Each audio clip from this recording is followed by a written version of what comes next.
Shalom teman-teman, salam sejahtera untuk kita semua.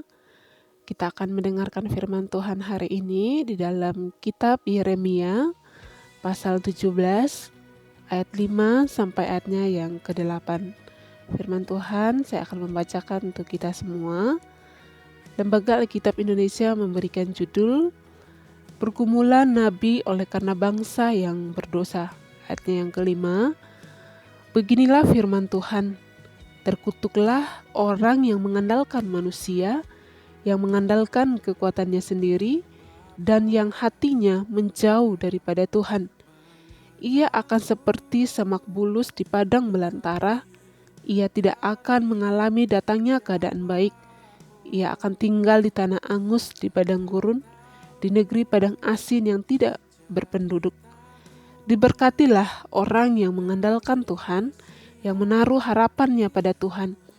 Ia akan seperti pohon yang ditanam di tepi air, yang merambatkan akar-akarnya di tepi batang air, dan yang tidak mengalami datangnya panas terik, yang daunnya tetap hijau, yang tidak khawatir dalam tahun kering, dan yang tidak berhenti menghasilkan buah.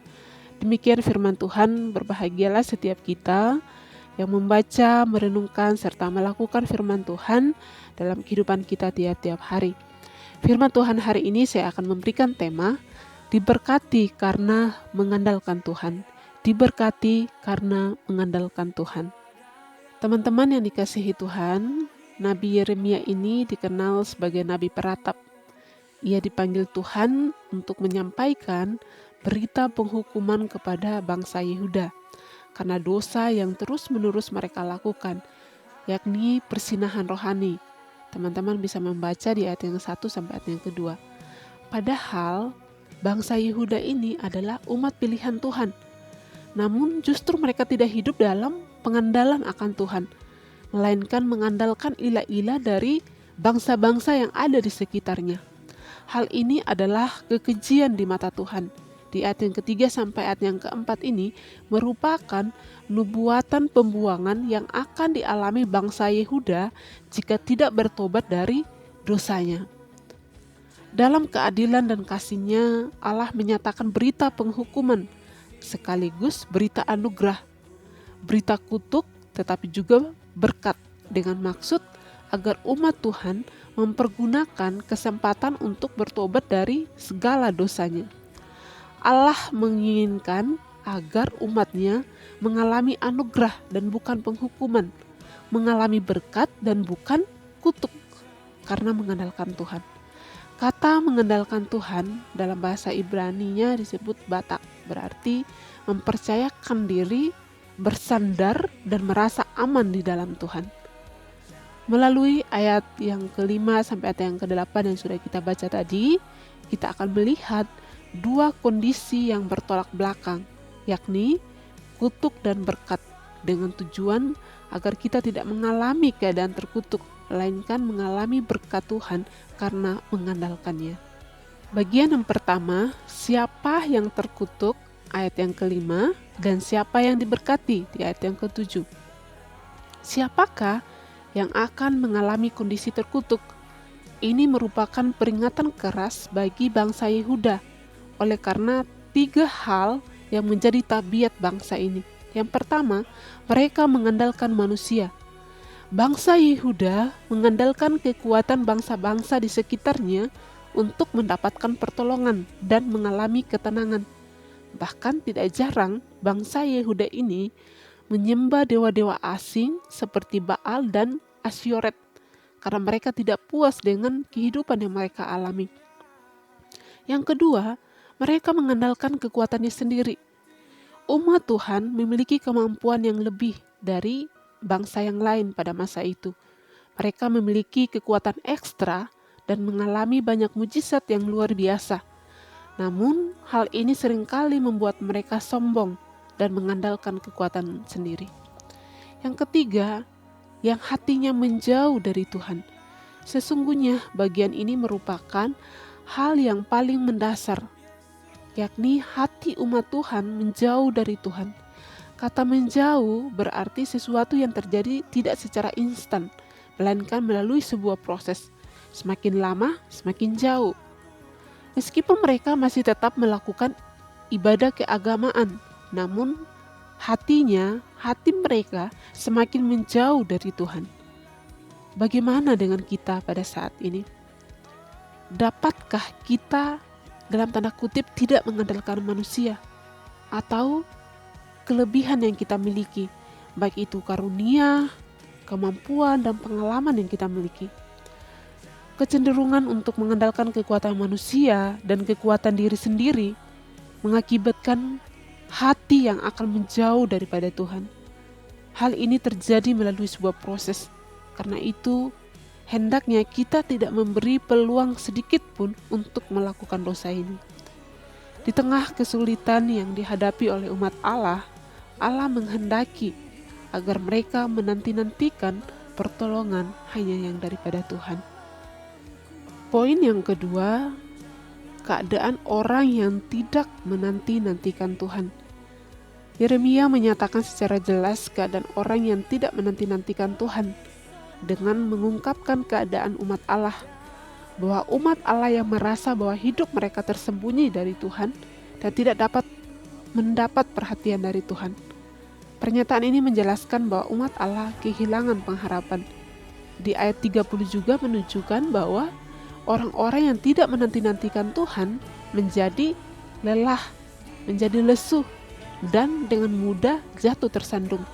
Walaupun secara fisik mereka kelihatan sebagai orang-orang yang kuat, tetapi bila mereka tidak menanti-nantikan Tuhan, maka dengan mudahnya mereka akan hancur. Poin yang ketiga, keadaan orang-orang yang menantikan Tuhan. Kata tetapi dalam ayat 31 ini menekankan adanya perbedaan antara orang yang tidak menanti-nantikan Tuhan dengan orang yang menanti-nantikan Tuhan. Yesaya mengumpamakan orang yang menanti-nantikan Tuhan dengan burung Raja Wali.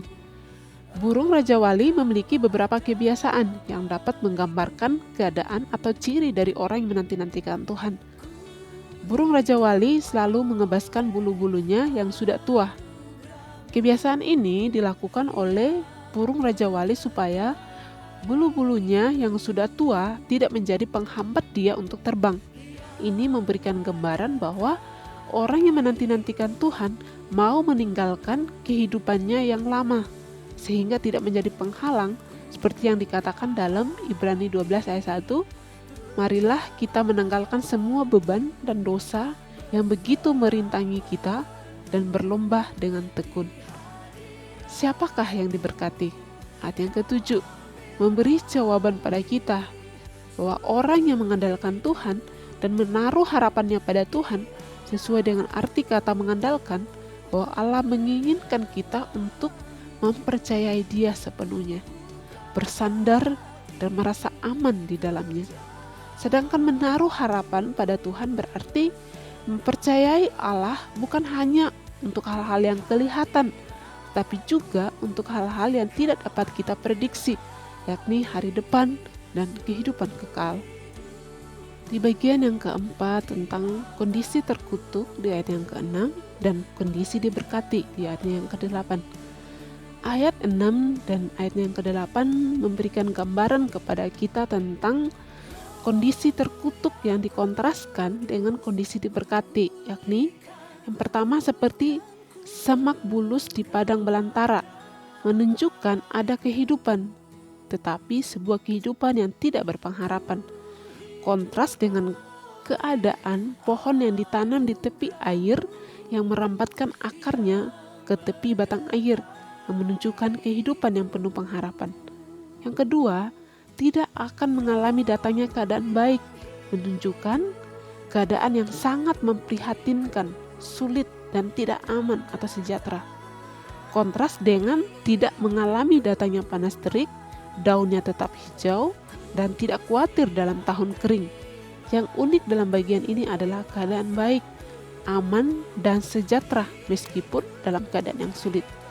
Dan ketiga, tinggal di tanah angus, di padang gurun, di negeri yang tidak berpenduduk, menggambarkan kehidupan asing dan sepi, tetapi kontras dengan yang tidak berhenti menghasilkan buah, yakni kehidupan yang senantiasa menjadi berkat bagi lingkungan dalam situasi apapun. Kondisi kutuk dan berkat dikontraskan sedemikian rupa dengan tujuan agar umat Tuhan dapat membandingkannya dan akhirnya memilih untuk hidup dalam berkat Tuhan dengan cara mengandalkan Dia. Teman-teman yang diberkati Tuhan, apa yang menjadi aplikasinya dalam kehidupan kita? Dalam masa sulit seperti sekarang ini, kita senantiasa diperhadapkan dengan banyak pilihan. Apakah kita tetap hidup mengandalkan Tuhan, atau hidup mengandalkan manusia, atau bahkan kita mengandalkan kekuatan diri kita sendiri? Namun bagian firman Tuhan ini memberikan dorongan kepada kita untuk menetapkan pilihan pada kehidupan yang mengandalkan Tuhan, baik untuk masa kini maupun kekekalan. Dimulai dari kelahiran baru dan menempatkan Tuhan sebagai pertimbangan yang paling utama dalam setiap langkah kehidupan kita. Kita sebagai umat Tuhan, hendaknya kita menjadi teladan dalam kita mengandalkan Tuhan, mempercayai Tuhan dalam segala sesuatunya, sehingga kehidupan kita mengalami kondisi yang diberkati oleh Tuhan. Inilah kondisi yang baik dan yang penuh dengan damai sejahtera. Kiranya firman Tuhan hari ini menguatkan dan meneguhkan kita, dan kita pun tetap hidup di dalam mengandalkan Tuhan, sehingga hidup kita terus diberkati, dan lebih daripada itu kita juga terus menjadi berkat bagi banyak orang. Terima kasih, Tuhan Yesus memberkati. Shalom.